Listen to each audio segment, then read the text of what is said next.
modified sa ating ginawa na full wave sa kanyang motor. Ito, bumalik siya para magpakabit ng horn.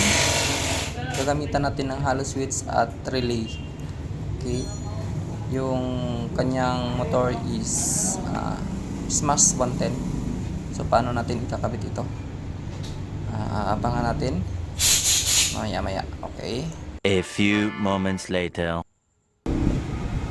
Na yung standard.